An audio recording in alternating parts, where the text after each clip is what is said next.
শাহজাহান শেখ সন্দেশখালী কাণ্ডের অন্যতম অভিযুক্ত, তার বিরুদ্ধে এবার একের পর এক অভিযোগ।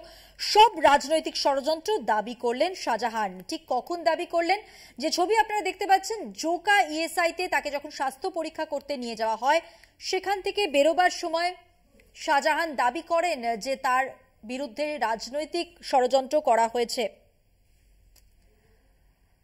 দেখছেন সেই ছবি। জোকা ইএসআই থেকে যখন তাকে স্বাস্থ্য পরীক্ষার পর নিয়ে আসা হয়, তিনি বাইরে এসে বলেন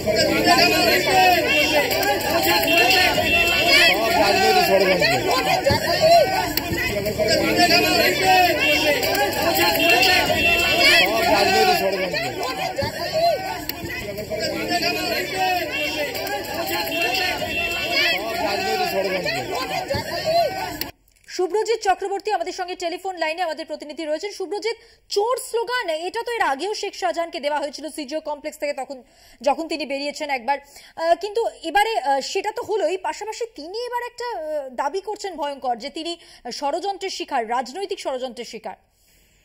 দেখো, একেবারেই আজ কিন্তু জোকা ইএসআই হাসপাতালে শাহজাহানকে নিয়ে আসা হয় স্বাস্থ্য পরীক্ষার জন্য। একদিন অন্তর তার যে নিয়মিত স্বাস্থ্য পরীক্ষা সেই রকমই কিন্তু করানো হচ্ছে, এবং সেই মতোই আজও জোকা ইএসআই হাসপাতালে তাকে নিয়ে আসা হয় স্বাস্থ্য পরীক্ষার জন্য। এবং সেখানেই কিন্তু তিনি স্বাস্থ্য পরীক্ষার পর যখন তাকে হাসপাতালের বাইরে বার করা হয়, তখন সাংবাদিকরা তার বিরুদ্ধে যে একাধিক অভিযোগ উঠেছে সেই অভিযোগ নিয়ে প্রশ্ন করলে তিনি কিন্তু বলেন যে সব রাজনৈতিক ষড়যন্ত্র। এবং এর আগেও কিন্তু তিনি দাবি করেছেন যে তিনি রাজনৈতিক ষড়যন্ত্রের শিকার হয়েছেন এবং সব মিথ্যে অভিযোগ, এমনই কিন্তু তিনি এর আগেও বলেছেন এবং আজও ঠিক সেই মতোই তিনি বললেন যে সব রাজনৈতিক ষড়যন্ত্র।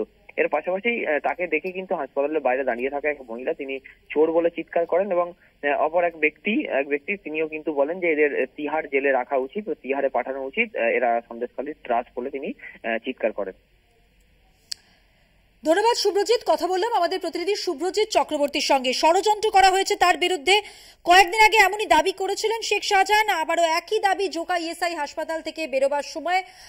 তার সঙ্গে জানিয়ে রাখি, এর আগেও সিজিও কমপ্লেক্স থেকে বেরোবার সময় তাকে এই চোর অপবাদ শুনতে হয়েছিল, এবং আজও সেই একই ছবি, এক মহিলা চোর চোর স্লোগান দিলেন শেখ শাহজাহানের বিরুদ্ধে। এবারে দুদিন পরে আমাদের তো টেনে নিয়ে যাবে বাড়ি থেকে, মেয়ে মানুষ এবার তো আমাদের টেনে নিয়ে যাবে, আমাদের ঘরে থাকতে দেবে। যা অভিযোগ আরম্ভ হয়েছে, যা শুরু করেছে, সবসময় দেখছি তো, টিভিতেই তো দেখছি, আবার কি দেখবো? আর আমি কিছু বলবো না, আমার আর কিছু বলার নেই। সমাজে সবাই শুনে কথা আমি বলছি, দেখেই বলছি, চোরকে চোর বলেছি, আবার কি বলবো আমি?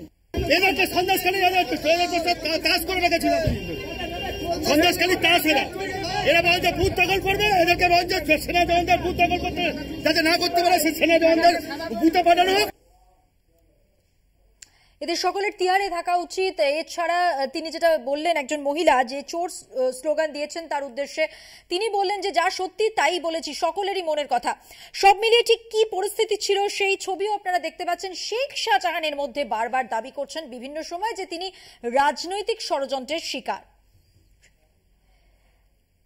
আমরা কথা বলেছিলাম বিভিন্ন রাজনৈতিক দলের বিশিষ্টদের সঙ্গে, তারা তাদের প্রতিক্রিয়ায় কে কি বলেছেন, কে কি অভিযোগ করেছেন, পাল্টা অভিযোগ করেছেন, শোনাবো আপনাদের।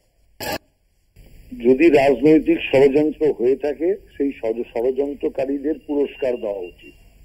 তার কারণ এইরকম একজন জঘন্য অপরাধী, যে খুনি, যে বিদেশি মাল পাচারকারী, দেশের টাকা বিদেশে পাচারকারী, যে মহিলাদের সম্মান লুণ্ঠনকারী, এলাকায় জমি দখলকারী, ত্রাস কত বলবো। অতএব এইরকম একজন যদি ব্যক্তিকে যদি কেউ ষড়যন্ত্র করে ঢুকিয়ে থাকে, তাকে গলায় মালা দিয়ে তাকে সম্বর্ধনা দেওয়া উচিত। ও কোনো রাজনৈতিক নেতা নয়, ও কোনো। শাহজাহানকে গ্রেপ্তার করেছে পশ্চিমবঙ্গ সরকারের পুলিশ।